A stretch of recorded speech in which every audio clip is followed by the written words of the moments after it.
یہ نہیں سارا دن موبائل میں جوجے رہے ہیں، مشغول رہے، موبائل کے ذریعے سے نام رکھنے لگے۔ ہماری بہنیں اب نہ عالموں سے نام پوچھیں، نہ دادا سے رکھوائیں، نہ نانا سے رکھوائیں، نہ مسجد کے امام سے نام رکھوائیں، سیریل دیکھ کے نام رکھ رہی ہیں۔ ارہا، مرہا، جائشہ۔ ارہا کے کیا معنی؟ ارہا کے کیا معنی؟ پوری اردو ڈکشنری پڑھ لیجئے، فارسی کی پوری لغت اٹھا کے دیکھیے، عربی کی پوری باقاعدہ ڈکشنری اور لغت دیکھیے، کہیں آپ کو لفظ نہیں ملے گا ارہا۔ اور بچی کا نام ارہا رکھ دیا۔ مرہا کے معنی اللہ نے قرآن شریف میں فرمایا اعوذ باللہ من الشیطان الرجیم بسم اللہ الرحمن الرحیم ولا تمشی فی الارض مرحا۔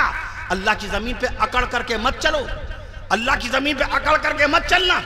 مرہا کے معنی غرور، مرہا کے معنی تکبر، مرہا کے معنی گھمنڈ۔ ایک ماں اپنی بچی کو اسلام سے پکارے گی، اس بچی میں کیا انکساری اور عاجزی پیدا ہوگی، اس میں کیا اماں بی بی عائشہ صدیقہ رضی اللہ تعالیٰ عنہ کے کردار پاک کا صدقہ آئے گا، کیسے وہ سیدہ بی فاطمہ الزہرا رضی اللہ تعالیٰ عنہ کے کردار پاک کی یاد دلائے گی۔ ایک ماں اپنی بچی کو مرہا پکار رہی، مرہا کے معنی غرور، تکبر، گھمنڈ۔ جائشہ سننے میں بڑا اچھا لگا، جائشہ سننے میں بڑا اچھا لگا، شین آ رہا ہے، جائشہ کے معنی بزدل، جائشہ معنی بزدل۔ اچھا لگے گا آپ اپنی بچی کو بچپن سے جائشہ ناشتہ کر لیجئے، اے بزدل ناشتہ کر لیجئے۔ جائشہ نہیں، یہ ہنسنے کی بات ہی تو بڑی فکر کی بات، یہ تو بہت فکر کی بات۔ جائشہ بٹیا کھانا کھا لیجئے، جائشہ اے بزدل کھانا کھا لیجئے۔ بچپن سے جب اس کو بزدل کہیں گے، اس کے اندر کیا حوصلے پیدا ہوں گے، میں لڑکے کا نام اہان نام رکھ دیا۔ اہان کے آج جمعے کے خطبے میں سنا ہوگا آپ نے، اہان کے کیا معنی؟ بچوں کے نام اہان آپ نے سنے ہوں گے، تو استغفر اللہ، پوچھا بھی نہیں عالم سے اہان کے کیا معنی۔ آج مسجد کے امام نے پڑھا ہوگا من اہان سلطان، جس نے اپنے بادشاہ کی بے عزتی کی۔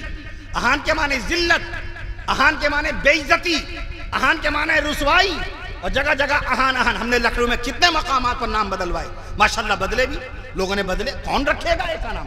جب معنی معلوم ہو جائیں گے معنی، تو کون رکھے گا ایسا نام؟ اہان۔ زوہان نئے نام رکھنے کی ہوڑ میں، ایسا نام ہو ماحول میں کوئی نظر نہ آئے۔ تو بھیا قارون نام رکھو، قارون ماحول نہیں، پورے ہندوستان میں نہیں ملے گا۔ جہنمی قارون نہ سمجھے تو حامان رکھو، اس کا دوست وزیر، فرعون کا وزیر حامان نام رکھ لو، حامان بھی نہیں ملے گا۔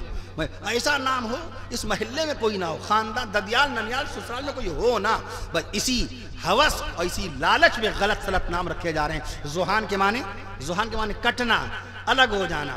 آپ کو جلدی لغت میں نہیں ملے گا، القاموس الوحید میں ملے گا جا کر۔ القاموس الوحید میں یہ لفظ بڑی مشکل سے تلاش کریں گے تب ملے گا آپ کو۔ زوہان کے معنی کٹنا۔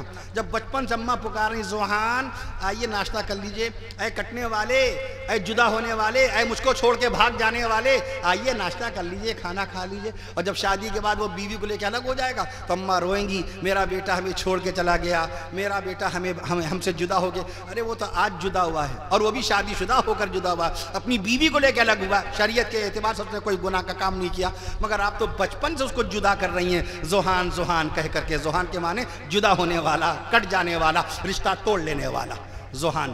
ارحان بھی سنا ہوگا۔ ارحان کوئی آپ کبھی نہیں چاہیں گے کہ آپ کا دشمن کبھی ایسی غربت سے گزرے کہ اس کے گھر کا سامان گروی رکھ لیا جائے۔ ارحان کے معنی گروی رکھی ہوئی چیز، چھوٹی ہے سے ارحان، اور بڑی ہے سے ارحان کوئی لفظ ہی نہیں بنے گا۔ چھوٹی ہے سے ارحان معنی گروی۔ تو یہ کرشمے چل رہے ہیں، موبائل کے ذریعے سے نام رکھے جا رہے ہیں۔ آپ علماء کرام سے رابطہ قائم کیجئے۔